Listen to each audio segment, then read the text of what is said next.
அனைவருக்கும் என் அன்பு வணக்கம். பெண்கள் என்றாலே சற்று தாழ்ந்தவர்கள், ஆண்கள் மேலானவர்கள் என்கிற எண்ணம் காலகாலமாக இந்த மண்ணில் வேரூன்றி இருக்கிறது. இப்போது அந்த எண்ணத்தில் சில தளர்வுகள் ஏற்பட்டிருக்கின்றன. பெண் சமத்துவம் என்பதை ஏற்கிற மனநிலை வந்திருக்கிறது. ஆனால் இன்னமும் முழுமையான பெண்களுக்கான சமத்துவம் வந்துவிடவில்லை என்பது ஒரு புறம் இருந்தாலும், எந்த அளவுக்கு பெண்கள் தாழ்த்தப்பட்டிருந்தார்கள் என்று எண்ணி பார்த்தால், வாக்களிக்கிற போது கூட ஆண்களுக்கு மட்டுமே வாக்குரிமை இருந்தது, பெண்களுக்கு வாக்குரிமை இல்லை. எங்கே? தமிழ்நாட்டிலா, இல்லை இந்தியாவிலா, இல்லை உலகம் முழுவதும். உலகத்திலேயே பெண்களுக்கு வாக்குரிமை இல்லை. ஆண்களுக்கும் கூட எல்லோருக்கும் வாக்குரிமை இல்லை. அனைவரும் வாக்குரிமை பெற்றவர்கள் இல்லை. யாரெல்லாம் வரி கட்டுகிறார்களோ, யாரெல்லாம் நில உடைமையாளர்களோ, அதாவது சுருக்கமாக சொன்னால் யாரெல்லாம் பணக்கார ஆண்களோ அவர்களுக்கு மட்டும்தான் வாக்குரிமை உண்டு. எனவே வாக்குரிமையை பெறுவதற்கு 2 நிபந்தனைகள். ஒன்று, ஆணாக இருக்க வேண்டும், இன்னொன்று அவன் பணக்காரனாக இருக்க வேண்டும். சரி, எந்த ஜாதியாக இருந்தாலும் குற்றம் இல்லையா? நீங்கள் பட்டியல் இனத்தை சார்ந்த ஒடுக்கப்பட்ட சாதி மக்களை யாரும் பொது இடங்களில் அன்றைக்கு அனுமதிக்கவே இல்லை. அப்படி ஒரு கொடூரமான சமூகமாகத்தான் நம் சமூகமும் இருந்தது.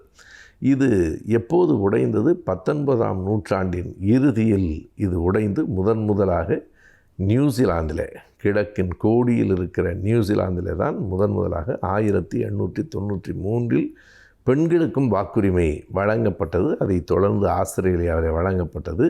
மெல்ல மெல்ல ஐரோப்பிய நாடுகளுக்கு வந்து சேர்ந்தது. இந்தியாவில் முதலாக பெண்களுக்கு வாக்குரிமை வந்தது 1921ஆவது ஆண்டு. அதில் என்ன சிறப்பு என்றால், வேறு எந்த மாநிலத்திலும் வாக்குரிமை இல்லை.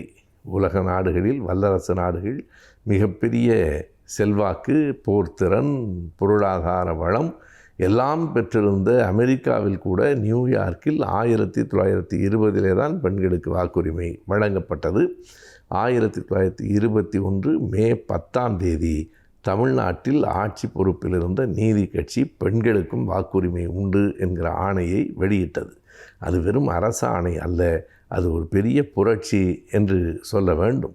பெண்களுக்கு வாக்குரிமை, பெண்களுக்கு சொத்துரிமை, பெண்களுக்கு படிக்கிற கல்வி கற்கிற உரிமை என்கிற எந்த உரிமையும் இந்த மண்ணில் இல்லை.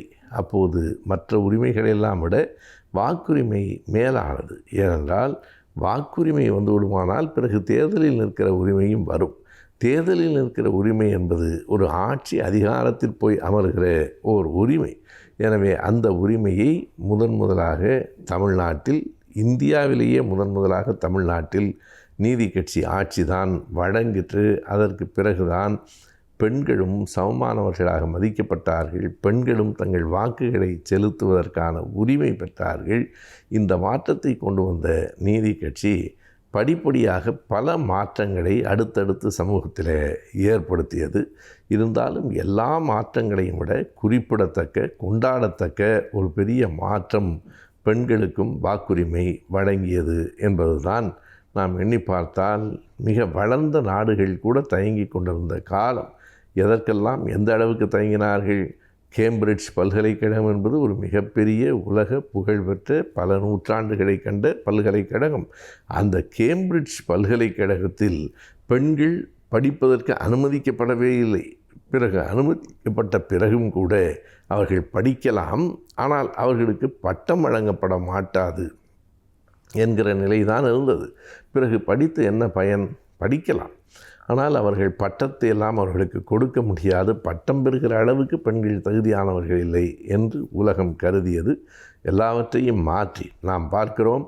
தமிழ்நாடு எந்த அளவுக்கு முன்னேறி இருந்திருக்கிறது என்றால், கேம்பிரிட்ஜ் பல்கலைக்கழகத்தில் 19ஆம் நூற்றாண்டு 20ஆம் நூற்றாண்டின் மத்தியிலே தான் பட்டம் வழங்கப்பட்டது. ஆனால் 1912ஆம் ஆண்டே முத்துலட்சுமி அம்மையார் மருத்துவர் பட்டத்தை தமிழ்நாட்டில் பெற்றார் என்பதையெல்லாம் நாம் குறித்து கொள்ள வேண்டும். எனவே இந்த நாள் கொண்டாடத்தக்க ஒரு நாள்.